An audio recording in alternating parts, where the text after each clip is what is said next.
रक्षाबंधन। इतिहास में कृष्ण और द्रौपदी की कहानी प्रसिद्ध है, जिसमें युद्ध के दौरान श्री कृष्ण की उंगली घायल हो गई थी। श्री कृष्ण की घायल उंगली को द्रौपदी ने अपनी साड़ी का एक टुकड़ा बांध दिया था।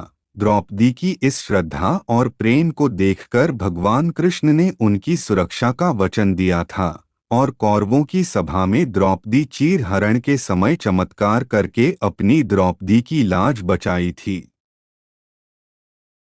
स्कंद पुराण, पद्म पुराण और श्रीमद् भागवत में वामनावतार नामक कथा में रक्षाबंधन का प्रसंग मिलता है।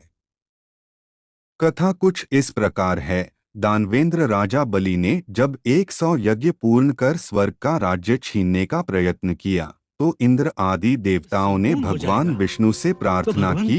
वो तीनों लोगों का अधिपति हो जो जाएगा। कर्म करे, तपस्या करे, उसे उसका फल मिले। परंतु जब प्रकृति का ये विधान सृष्टि के विनाश का कारण बनने लगे और जब शक्ति ऐसे हाथों में जाने लगे जो धरती से धर्म और सद्गुणों को मिटाकर अत्याचार और अधर्म का राज्य स्थापित करना चाहते हो, तो उस समय प्रकृति के विधान से ऊपर जो दैवी विधान है, उसके प्रयोग का समय आता है।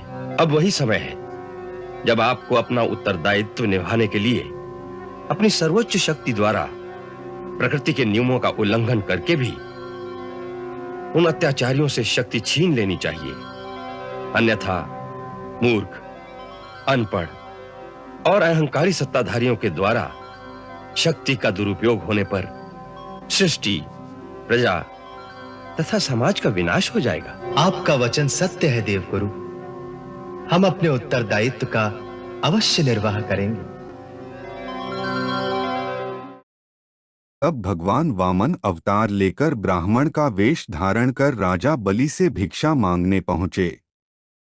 गुरु के मना करने पर भी बलि ने 3 पग भूमि दान कर दी। भगवान ने 3 पग में सारा आकाश, पाताल और धरती नापकर राजा बलि को रसातल में भेज दिया। इस प्रकार भगवान विष्णु द्वारा बलि राजा के अभिमान को चकनाचूर कर देने के कारण यह त्योहार बलेव नाम से भी प्रसिद्ध है।